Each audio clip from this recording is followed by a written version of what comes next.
an open newspaper, the setup was almost the same. But not quite. Because on the front page of the paper, there was a banner story complete with pictures that shouted the news of 3 men who had broken out of the state penitentiary that morning.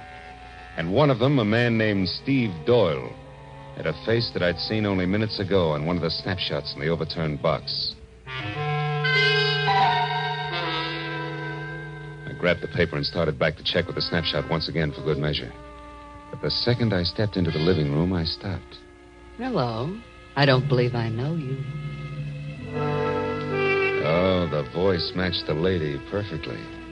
She was tall, beautiful brunette, about 30. Wearing a beige metallic wool jersey that covered more curves than a ride on a roller coaster.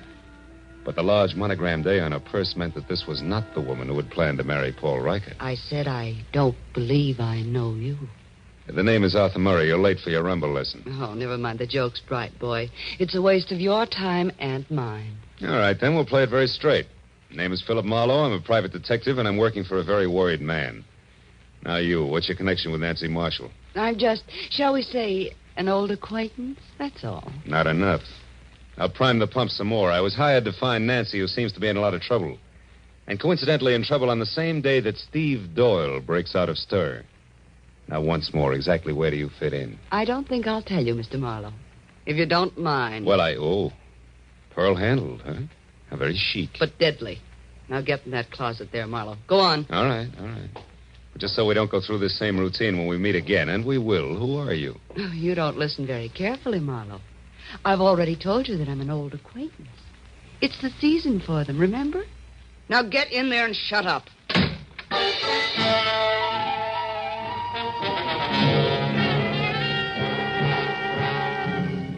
Nancy Marshall's villa was post-war construction at its worst, closets included. So I didn't stay tucked away with the mothballs any longer than it takes to say old acquaintance.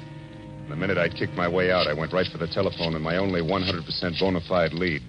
The number's 711.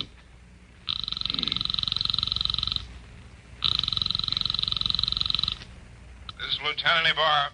Marlowe, Ibarra. Anything for me on that license number? Oh, yeah. If you're sure it was a pickup truck, the chances are pretty good that it either belongs to a party named Maurice J. Calder at 409 South Main or one Jerome Graff, 3221 and a half Melrose Avenue. Check. What's up, Phil? Anything I might be interested in? That depends. Ever hear of a guy named Steve Doyle? One of that gang that broke out this morning? The very same. Matter of fact, he's probably driving that pickup truck right now. Oh. But look, Ibarra, I think I know what I'm doing, so how about letting me run this end of it until I get stuck? Well, There's a girl named Nancy Marshall mixed up in this, and a delay at this time might cost her life. All right, I'll stay clear, Phil, for a while. Good. But just so you don't get too careless, remember, Doyle got out of jail this morning the hard way. He killed 2 guards. Oh, fine. Goodbye, Marlowe.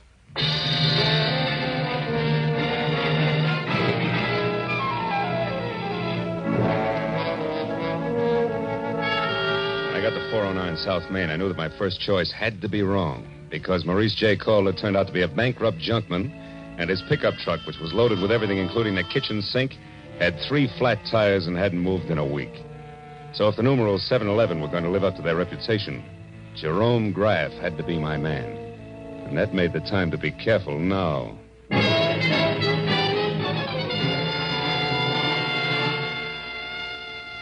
3221 and a half Melrose was a tired cottage set back about 50 weed-covered feet from the sidewalk. And from the rusted sign, Jerry Graff, mechanic, dangling at a crazy angle from a weather-beaten beam over the front door. I gathered that the place doubled as both Mr. Graff's living quarters and shop. I didn't see any truck out front, so I decided to try the alley in the rear before I knocked on any door. It was then that I noticed for the first time that I was being watched by a short man with a long face who was slouched against a nearby tree like a marionette with no strings attached. If you're lost, mister, maybe I can help you. Maybe? I was looking for a pickup truck. Seen one around? A pickup truck? Mm-hmm. Now, I wonder what that could be. Well, it's a small deal, about a half a ton, and... Oh, I get it. Okay, here. Here's 5. Now my question. Jerry Graff owns a pickup truck, but it ain't here. It's been out since dark. But Jerry's in. He's working late tonight. Working at what? Come on, you got your 5. Talk. Okay. It ain't no secret. Jerry's a nursemaid for one-armed bandits. Slot machines, huh? Is that his racket? Yeah. He used